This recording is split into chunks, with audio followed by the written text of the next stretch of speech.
You had the line of the weekend, I thought. You said Sam Prendergast, he has main character energy, which he sort of does. There is a charisma to how he plays. He catches the eye. I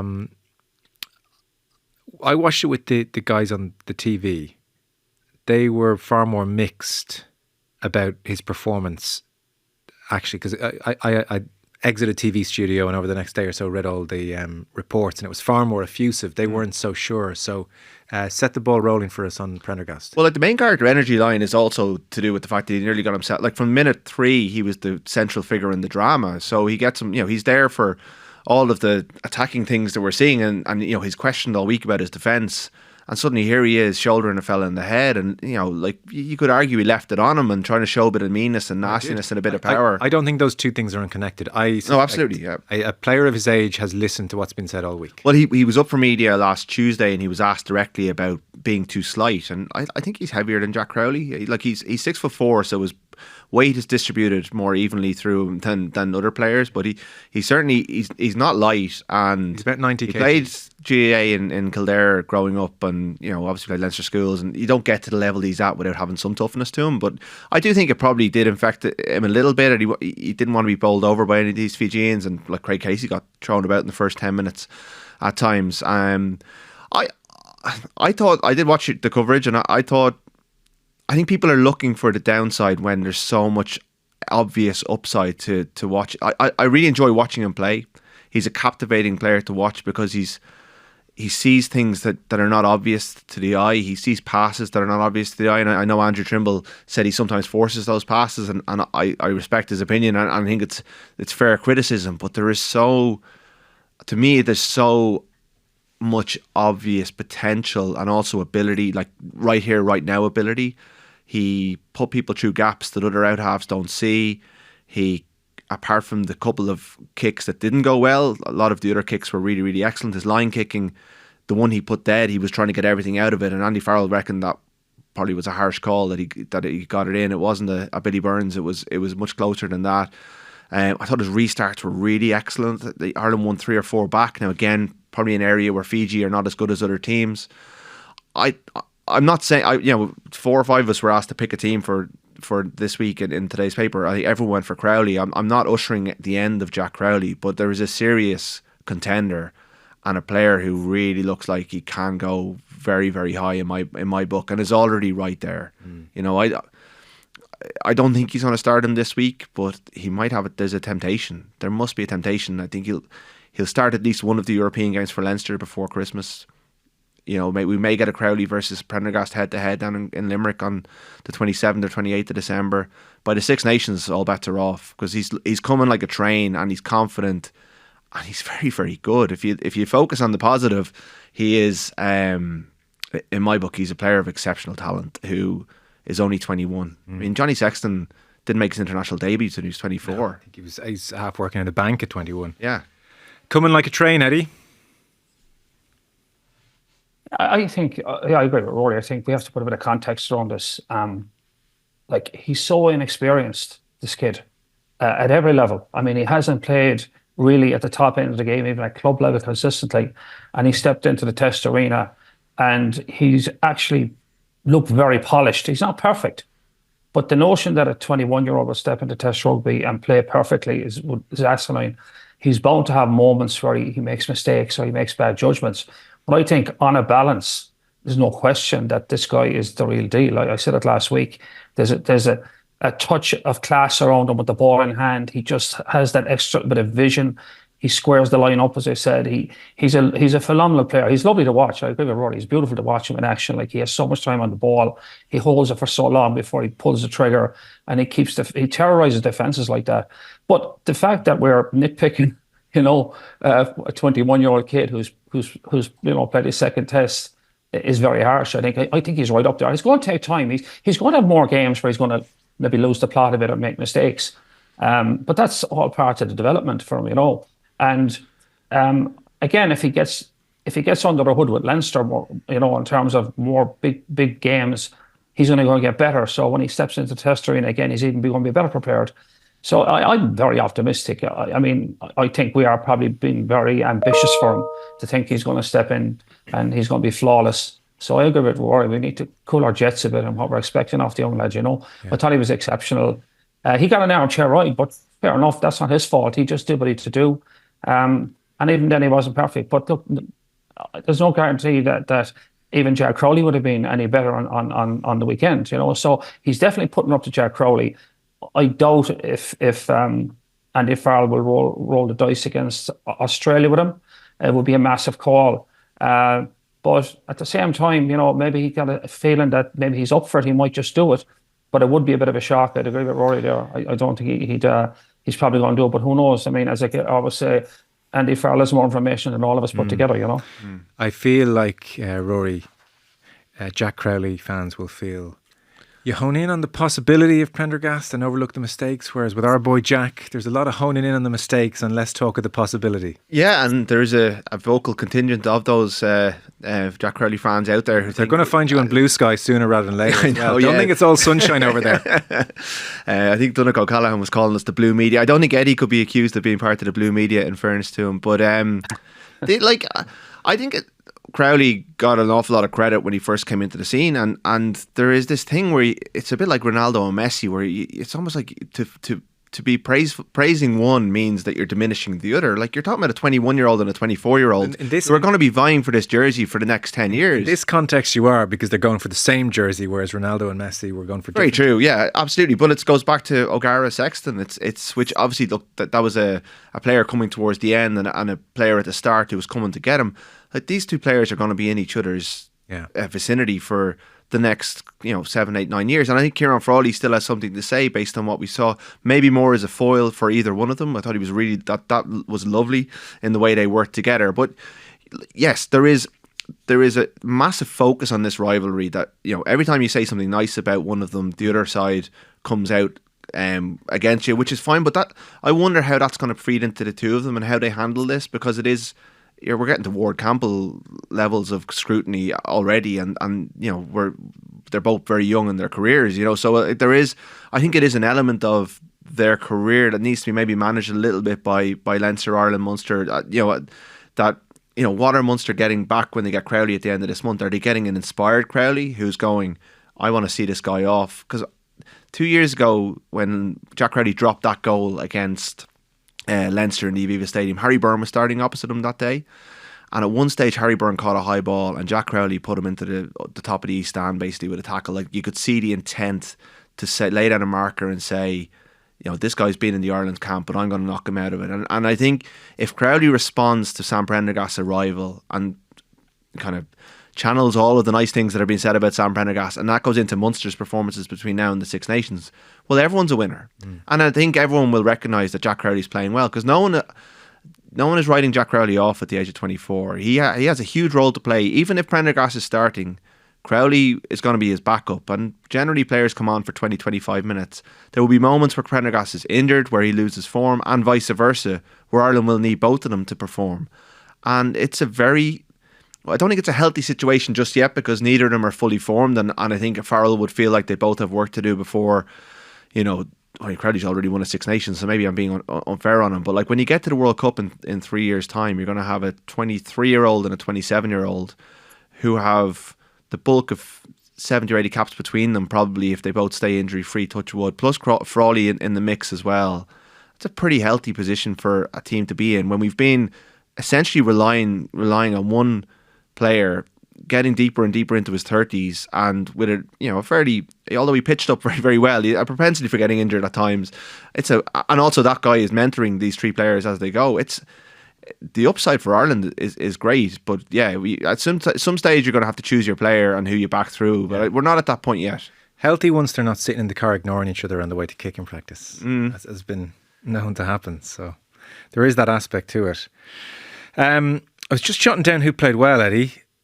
And obviously, if any of these are wrong, correct me. But Casey looked to have a good game. Aki, with his 17 carries, 7 tackles, 1 try, player of the match, played well. Robbie Henshaw is kind of immaculate in everything he does. Like, he's just such a good all-round player. Caelan Doris, 16 carries, 15 tackles, little cameo at centre. Gus McCarthy, obviously, who we should talk about. Jamie Osborne for 27 minutes looked super assured. Stockdale was going well. You know, a bit of pressure on him to kind of remind everybody what he could do. Farrell said he thought he was going well before the injury. Prendergast, we've touched on, quite possibly leaving a few out. But a lot of guys suddenly went very well there on Saturday. Well, yeah, they did. And all the guys you name checked there, you know, they were right all up there.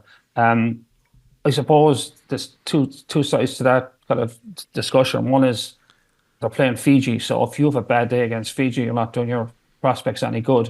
You know, it was a game where you needed to show up and you needed to play well and the opportunity was there to do that. And I think it's also a reflection on the quality of the squad now, and guys are feeling that, you know, when you get opportunities, you better take them, because Andy Farrell has, you know, across a lot of positions, there's lots of options. Like the whole centre thing now is, you know, you have obviously Aki had a big game. Robbie Henshaw is incredibly, like, when you say he's solid, it's an understatement. He plays really well every time he plays in all facets of the game. He rarely makes mistakes. Yeah. So he plays a top end player. You have Gary Ringrose there as well. Like, so the midfield thing is who's going to win out that battle come the Six Nations, because with the Six Nations, you're going to put your best team in the field if everyone's fit and healthy. I think Stockdale, again, if Stockdale had fallen under the bar on the weekend, that might be goodbye for him, you know. So he knew he had to put it up there. Hansen, he knows he's under pressure. He's coming back from injury. He's got to do it. So they're all in their own little bubbles where they have to get their own performance. I mean, I think Casey, again, knew he had to make a big impact. So all the guys that came through they were in a spot where if you don't show up today, you're going to put yourself behind the 8 ball coming into the Six Nations.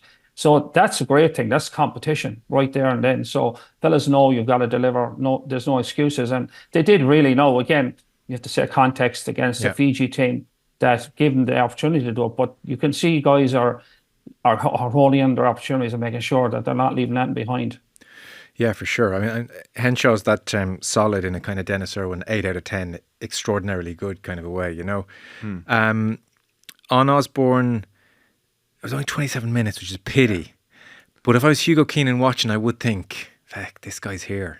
He's going to keep pushing me." I think centre is the big conversation, one of the big conversations this week. But had Osborne not got injured, fullback would have been wide open. I think. I think Ian Madigan's suggestion from in here a couple of weeks ago that you could stick Keenan on the wing. Yeah, that's a runner.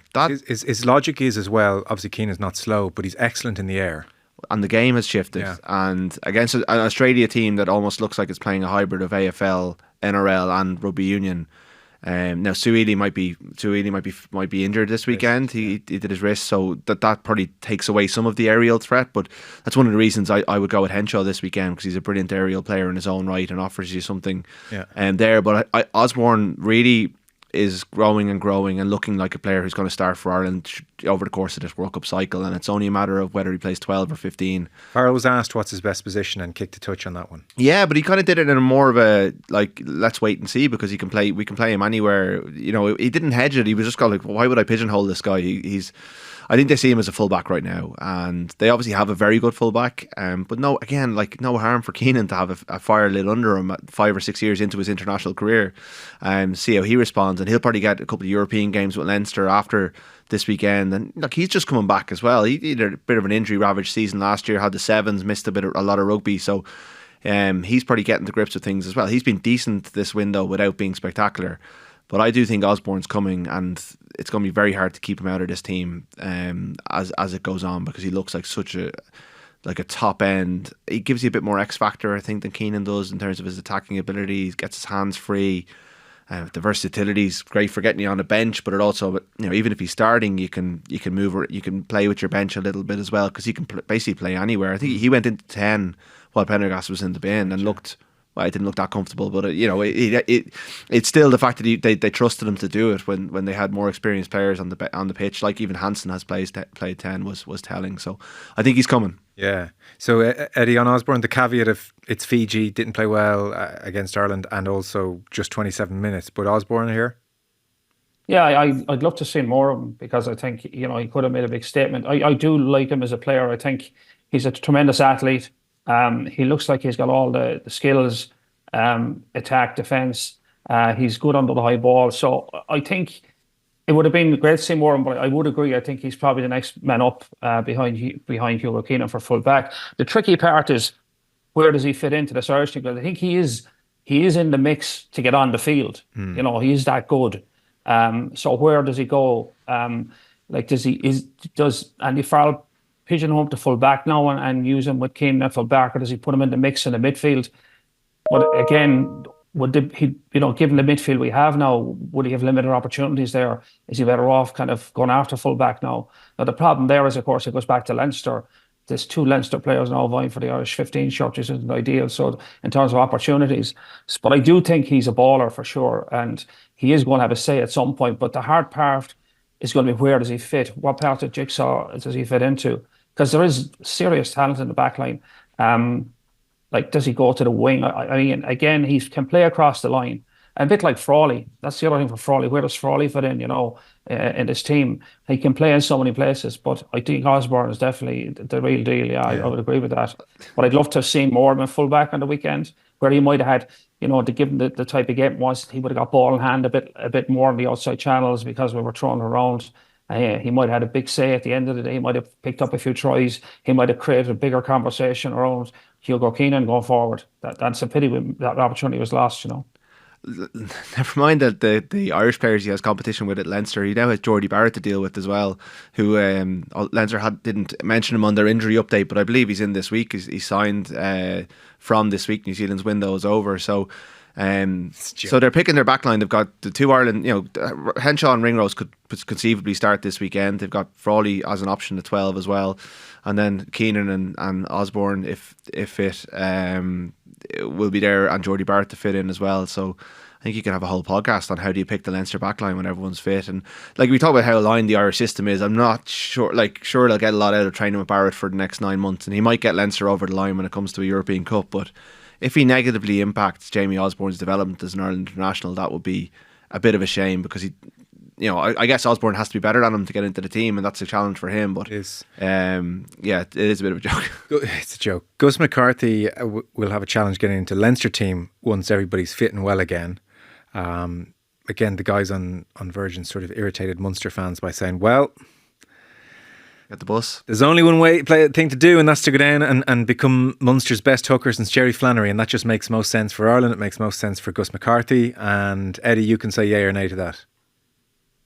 Well, it's a genuine problem, and I think what you have to do is take the colour of the jerseys out of it, or where they go. The bottom line is that Leinster are top heavy with players, and in multiple positions. Even discussion just had there about Jamie Osborne, where does Osborne and Barrett affect his pathway?